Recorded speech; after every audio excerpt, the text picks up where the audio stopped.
In the previous video, we saw how to perform create and read operations in plugins. In this video, we are going to look at how to perform an update operation.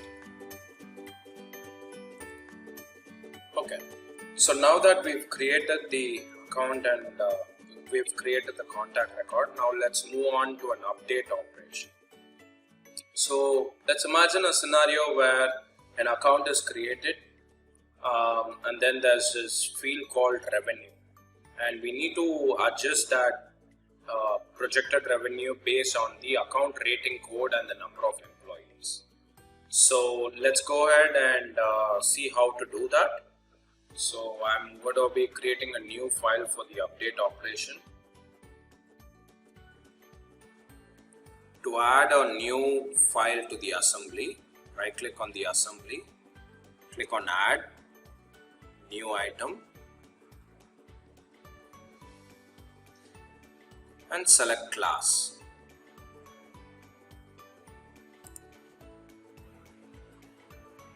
Now initially I'm just going to copy the code from the sample create read plugin, then make modifications on top of that. I'm going to rename this file to sample update operation.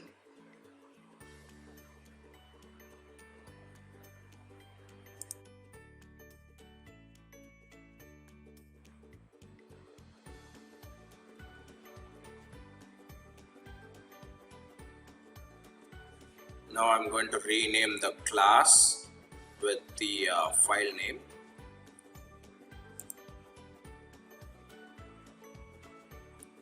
Now I'm going to remove the business logic of the create operation plugin, create and read operation.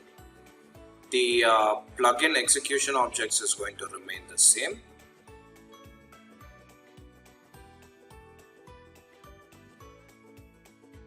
So this plugin will need to be run on the account entity.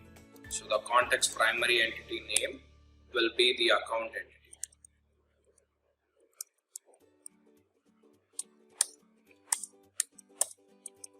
So I'm checking that to make sure that it's being run on the correct entity. So first I need to retrieve the data from that account entity, from the entity on which it's running on. So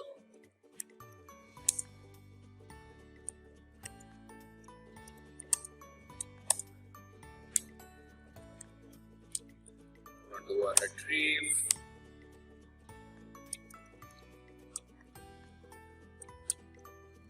Account.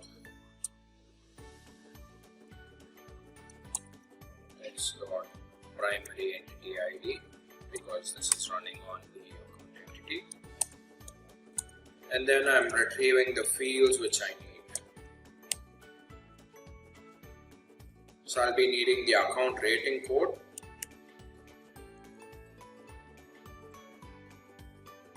and I'm going to be needing the number of employees.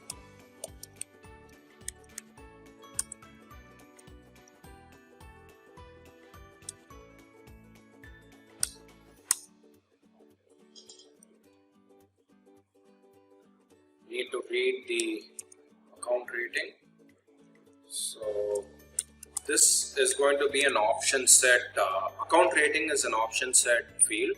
So just see how I'm going to be reading the value of an account option set field. So it is account record get attribute value.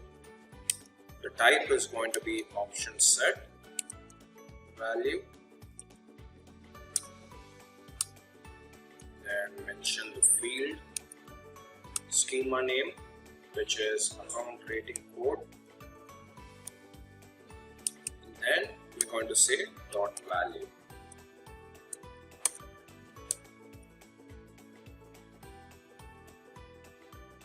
So that will give you the integer code as to what is the account rating for this particular record. And then what we are going to be doing is we're going to be retrieving the number of employees. Also, another condition, it is good practice to always make sure that the value is not null. So to do that, I like to use a ternary operator. So this is how you can do it. So you can check if it contains. So dot contains will check if there is a value for that particular field or not. So using a ternary operator, and then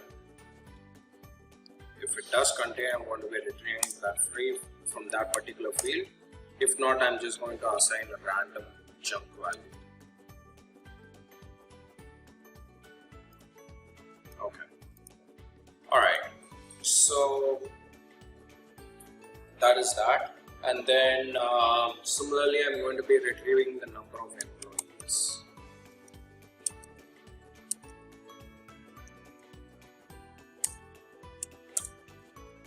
Doing a check for this one as well.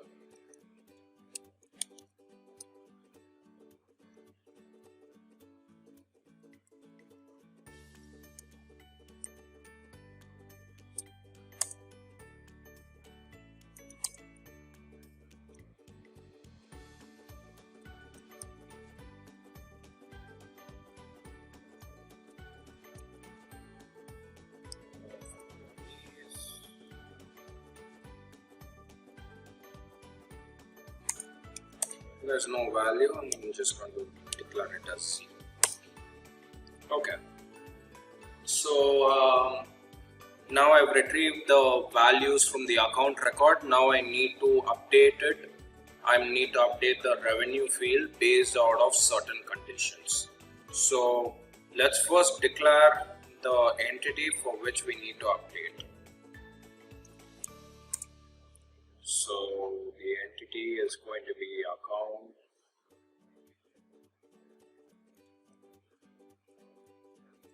to update is equal to new entity account.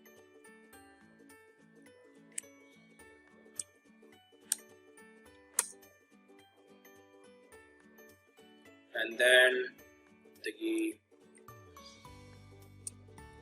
ID of this entity is the context.primary entity ID.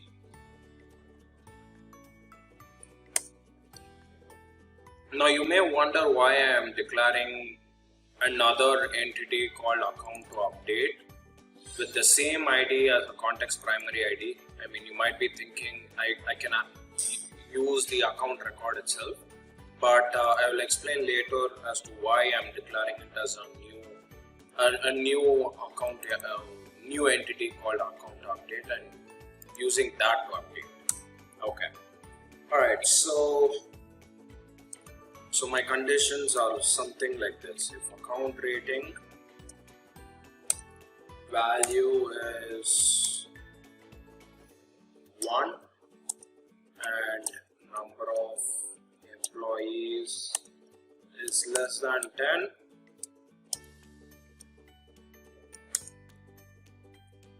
my value of revenue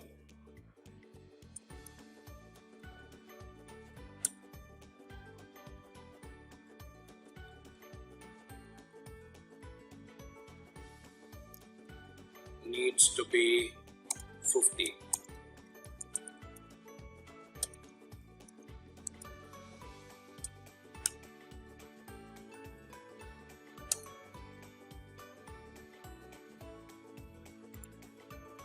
Sorry about that.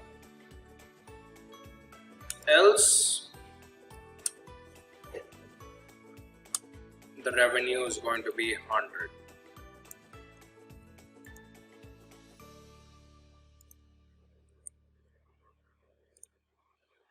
Once I've done that, I just need to use the iOrganization service object and just say update account to update. So basically it will update that particular record. The account, it will update the entity called account to update with this particular value for revenue. Okay, so coming back to why I declared a new entity. So if I use this particular account record entity itself, it will not work. The reason is I have retrieved only the account rating code and number of employees field. So if I try to update revenue field in this, it will not find it, and the field is not there. It does not exist, and it will create an auditing problem. Even though you haven't written a value, you haven't declared a new value for these two fields, it will just say that these two fields have been updated, and this will cause an issue in auditing.